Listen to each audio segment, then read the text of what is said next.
नवीन घडामोडी पाहण्यासाठी आपल्या बारामती झटका या यूट्यूब चॅनलला सबस्क्राईब करा व बेल आयकॉन दाबा, म्हणजे ताज्या घडामोडी आपणापर्यंत पोहोचतील। पुण्यातील सिंचन भवन येथे नीरा उसवा कालवा सल्लागार समितीची उपमुख्यमंत्री अजितदादा पवार व जलसंपदा मंत्री राधाकृष्ण विखे पाटील यांच्या प्रमुख उपस्थितीमध्ये बैठक संपन्न झाली।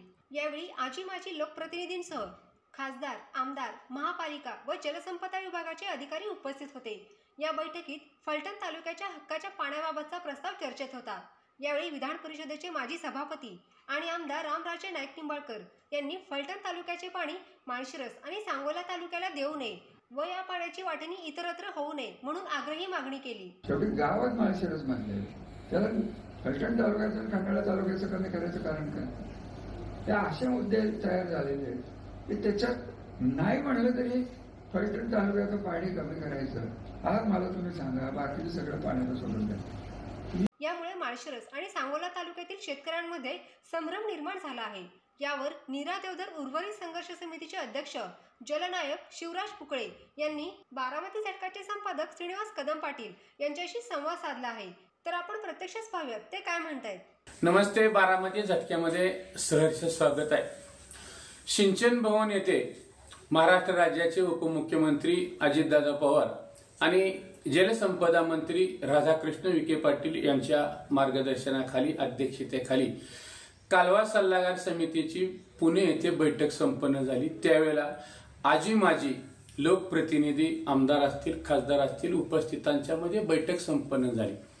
त्याच्यामध्ये विधान परिषदेचे माजी सभापती आणि ज्यांनी जलसंपदा खात्याचा पदभार सांभाळलेला आहे असे श्रीमंत रामराजे नाईक निंबाळकर यांचे एक विधान त्या ठिकाणी जे होतं, त्या विधानामुळं माळशिरस तालुका आणि सांगोला तालुक्यातील जे शेतकरी आहेत ते हवालदिल झालेले आहेत। कारण त्यांनी एक वाक्य सांगितलं की जे पाणी जे आहे हे सांगोल्याला आणि माळशिरसला देता येणार नाही। मग नेमकं कोणतं पाणी देता येणार नाही याची आपण या माळशिरस तालुक्यामध्ये नीरा देवधर उर्वरित गावांची संघर्ष समिती असणारे जलनायक शिवराजभाई पुकळ्यात आपण त्यांच्याकडून जाणून घेऊया की नेमकं रामराजेंच्या मनामध्ये काय होतं आणि त्यांना काय म्हणायचं होतं आणि त्यांच्या म्हणण्याचा मतितार्थ नेमका शेतकऱ्यांनी काय घेतला हे आपण जाणून घेऊया। नमस्ते, तुमचं पहिल्यांदा बारामती झटक्यामध्ये सहर्ष स्वागत आहे। जी कालवा सल्लागार समितीची पुण्यामध्ये जी बैठक झाली त्यामध्ये नेमकं रामराजे जे काय म्हणले हे तुम्हाला नेमकं कसं, म्हणजे काय माहिती आहे त्याविषयी? मुळात रामराजेंच्या नावातला राम राहिला नाही आणि राजे त्यांच्या राजाचं वागणं त्यांच्याकडे हे वागण्यातून दिसत नाही। कारण राजा असा असतो का की एक जण उपाशी राहायला पाहिजे आणि एकाच माणसाला जेवण मिळालं पाहिजे, तर फलटणला फक्त पाणी मिळालं पाहिजे आणि माळशिरसला सांगोल्याला पाणी मिळालं नाही पाहिजे, ही त्यांनी भूमिका त्या ठिकाणी मांडली। पण मुळामध्ये त्यांनी जलसंपदा खात्याचा पदभार अनेक वर्ष सांभाळलेला आहे। त्यांना ही माहिती नाही का की कालवा सल्लागार समितीनं फक्त उन्हाळ्यासाठी त्या ठिकाणी मिटिंग होती आणि उन्हाळ्यामध्ये धरणामध्ये जी पाणी शिल्लक आहे त्या पाणी साठ्याच्या संदर्भामध्ये कुठल्या तालुक्याला किती पाणी देणं शक्य आहे त्याच्या संदर्भामध्ये ती मिटिंग होती। आणि मग अशा वेळेला कुणीतरी जादा मागणी केली म्हणून ती पाणी जादा कुणाला देता येत नाही, ती कालवा सल्लागार समितीला अधिकार नाही। असं असताना सुद्धा फलटण तालुक्यामध्ये त्यांचं आमदारकीचं इलेक्शनला ती हरलेली, खासदारकीच्या इलेक्शनला रणजितसिंह नाईक निंबाळकरला तिथं प्रचंड आघाडी मिळाली, त्याच्यामुळे ती काय म्हणायचं वायबल झाले।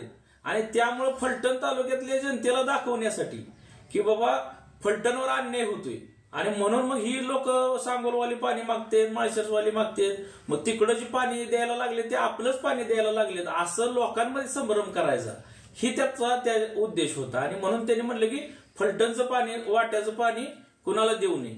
त्यांनी जरी म्हणलं की फलटणचं पाणी दुसऱ्याला द्या तरी देता येत नाही ते कुणाला, म्हणजे कुठल्याच तालुक्यातला पाण्याचा साठा किंवा कोटा हे कुणालाच बदलता येत नाही, त्याचा अधिकार ह्यांना नाहीत, कालवा सल्लागार समितीला तर अजिबात नाही। मग असं असताना त्यांना सगळ्या गोष्टी माहीत असताना फक्त संभ्रम पसरवण्यासाठी आणि फलटण तालुक्यातल्या जनतेला खोटं पसरवण्यासाठी माळशिरस तालुक्याचा आणि सांगोला तालुक्याच्या जनतेचा त्यांनी म्हणजे त्यांच्या मनातली जी आकस बुद्धी आहे ती त्यातनं बाहेर निघाली। मग माझं असं मत आहे की आजपर्यंत नीरा देवधरचं पाणी तुम्ही माळशिरस तालुक्याला पण मिळू दिलं नाही, फलटण तालुक्याला पण मिळू दिलं नाही. मग त्यांच्या मनातली जी काय म्हणायचं ते पोटातलं ओटावर त्या मीटिंग मध्ये आलं. मग आजपर्यंत ती ज्या काळामध्ये जलसंपदा मंत्री होते, नीरा देवगरचं जी कालवं झाले नाहीत म्हणून जी पाणी शिल्लक राहिलेलं आहे. 2007 साली कोण होतं जलसंपदा मंत्री? त्यांच्याच काळामध्ये नीरा उजव्याचं पाणी आपल्याकडे येतंय, फलटण माळशिरस सांगोल्याकडे, आणि नीरा डाव्याचं पाणी ते बारामतीकडे जाते. मग नीरा देवगर धरण क्षेत्रातला कमांड एरिया कोण आहे? तर फलटण माळशिरस ही कमांड एरिया आहे. मग नीरा देवगर मधलं शिल्लक राहिलेलं जे पाणी आहे ते सगळ्यात जास्त कोणाला मिळालं पाहिजे? फलटण माळशिरसला मिळालं पाहिजे. पण त्या काळी 2007 साली निर्णय झाला की 60% पाणी बारामतीकडे द्यायचं आणि 40% पाणी इकडे द्यायचं नीरा उजव्याला.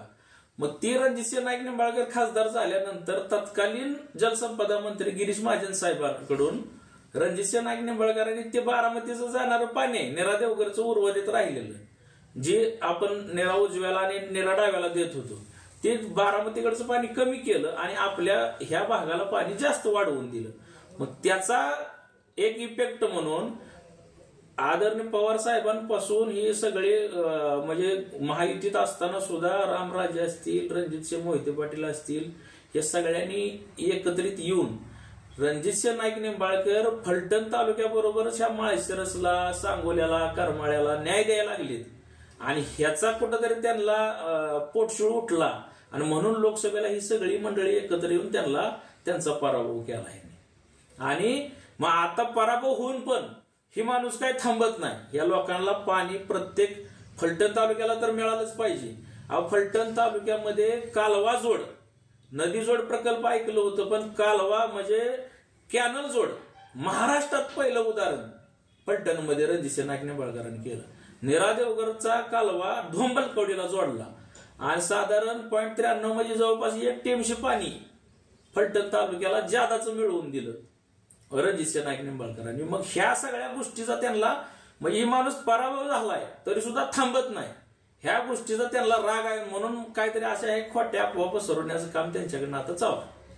आता तशी बैठक तुमच्या बोलण्यातून आलं की तिथे पाण्याचा कोटा जे आहे तो वाटपांचा होता. वाटपास मग त्यांनी हा मुद्दा करून नेमका काय हेतू साध्य केला? फक्त फलटण तालुक्यातल्या लोकांना म्हणजे आता जनता जर त्यांच्या हातात राहिलेली नाही तर मग लोकांना वाटावं की आपल्यासाठी रामराजे काहीतरी करतायत आणि म्हणून फक्त फलटणचं पाणी दुसरीकडे जाऊ देणार नाही असं त्यांनी तिथं वल्गना केली. आणि मग मीडियाबाजी केली की फलटणच्या वाट्याचं पाणी माळशिरसला जाऊ देणार नाही, तिकडून मागणी झाली, इकडून मागणी झाली.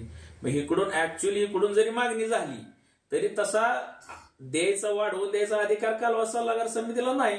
मग जलसंपदा मंत्री ते स्वतः असताना सुद्धा त्याला ह्या गोष्टी माहित नाहीत का? म्हणजे मग माझ्यासारख्याला प्रश्न पडतो की त्या खात्याचा पदभार त्यांनी इतके दिवस सांभाळला, मग त्याला ह्या गोष्टी जर माहित नसतील तर मग त्यांनी काम कसं केलं? आणि मग ह्यांच्या अशा वागण्यामुळेच आमच्या नीरा देवगरचं कॅनल ह्यांनी होऊ दिले नाही.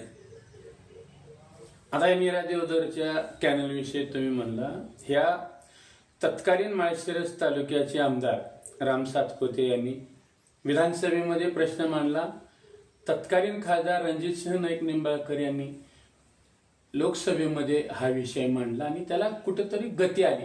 आता हे नीरा देवगरचं नेमकं काम जे आहे हा कुठपर्यंत टप्प्यापर्यंत आले आणि त्याची काय प्रोसेस आहे? मुळात नीरा देवगर धरण हे पूर्ण क्षमतेनं भरत होतं, परंतु हे रामराजे ही मंडळी जलसंपदा मंत्री असताना मग त्याच्यावर आपल्या माळशिरस तालुक्यातले पण लोकप्रतिनिधी त्या वेळचे आले सगळे तत्कालीन. ह्या लोकांनी बारामतीकडे पाणी देण्यासाठी नीरा देवगर धरण 100% भरत असताना सुद्धा कागदोपत्री ते धरण 40% 50%च भरते असं त्यांनी दाखवलं होतं. मग 40% 50% धरण भरत असलं तर त्याचा कालवा होणार नाही समोरचे म्हणजे पुढचे, मग त्याला केंद्र पैसे देत नव्हतं. मग ही बाब रणजितसिंह नाईक निंबाळकर साहेबांच्या लक्षात आली आणि मग त्यावेळी त्यांनी ती धरण पूर्ण क्षमतेनं भरतंय ह्याचा रिपोर्ट तयार करायला लावला अगोदर. आणि त्यामुळं केंद्रानं ह्या नीरा देवगर प्रकल्पाला केंद्रीय जलशक्ती मंत्रालयाच्या कमांडमध्ये घेतल्यामुळे त्याला आता पैसे मिळाले. आणि इतक्या दिवस काम थांबलं होतं, परत 2.5 वर्ष पहिलं त्यांना मिळाली त्यावेळेस महाविकास आघाडीचं सरकार होतं आणि महायुतीचं सरकार आल्यानंतर परत राहिलेल्या 2.5 वर्षानंतर सुधारित प्रशासकीय मान्यता घेऊन जवळपास 4,000 कोटीची सुधारित प्रशासकीय मान्यता घेतली आणि ही कोटा जी म्हणजे धरण पूर्ण क्षमतेनं भरतं ह्याचा आधी रेकॉर्ड तयार केला आणि मग ते केंद्राकडनं पैसे आता यायला लागले. पहिल्या टप्प्यामध्ये सन 2000 साली वाघोशी म्हणून खंडाळा तालुक्यात पाणी थांबलं होतं. त्यापासून 24 वर्ष तिथं 1 फुटाचं काम झालं नव्हतं. रणजितसिंह नाईक निंबाळकर साहेब खासदार झाल्यानंतर त्यांनी ही पहिल्यांदा 25 किलोमीटरचं काम आता संपत आलंय ते आणि आता दुसरं काम आता 1 महिना 2 महिन्यात चालू होईल. ते जवळपास आपल्या माळशिरस तालुक्यातल्या गिरवीपर्यंत त्याचं काम होईल आता ते आणि तिथून पुढचा मग टप्पा मग पुढे गिरवीनंतर राहिलेल्या उर्वरित ह्याचा टेंडर होईल आणि आता नव्यानं जी समावेश केलेली गाव आहे त्या गावांना कारुंड्यातनं पाणी उचलायचंय आणि कोतळ्याच्या उंचीवर नेऊन तिथून ग्रॅव्हिटीनं पाणी पूर्ण क्षमतेनं सगळ्या गावांना जाते. त्याच्यासाठी 200 कोटीची गरज आहे आणि त्या 200 कोटीची मान्यता देण्यासाठी मुख्यमंत्र्यांची ही लागते कारण कृष्णा खोरे विकास महामंडळाला फक्त 2,000 हेक्टरला परवानगी द्यायचा अधिकार आहे. त्याच्यावरचं परवानगी ही मुख्यमंत्र्यांना द्यायला लागते आणि मग आता थोड्या दिवसामध्ये ती 200 कोटीची पण मान्यता आदरणीय मुख्यमंत्री देवेंद्र फडणवीस साहेब, रणजितसिंह नाईक निंबाळकर साहेबांच्या माध्यमातून, आदरणीय राम सातपुते साहेबांच्या माध्यमातून ती लवकरच आपल्याला मिळेल आणि त्याचं पण काम चालू होईल. आता नीरा देवधरचं पाणी मिळेल अशी एक शेतकऱ्यांना अपेक्षा होत असताना ह्या रामराजे नाईक निंबाळकरांच्या वक्तव्यामुळं ह्या नीरा देवधरच्या शेतकऱ्यांच्या मनामध्ये काय संभ्रम निर्माण होतोय का? नीरा देवघरच्या शेतकऱ्यांना लोकसभेच्या अगोदर पण संभ्रम निर्माण केला होता की ही फक्त लोकसभेपुरतच टेंडर निघालंय, त्याचं काम होणार नाही.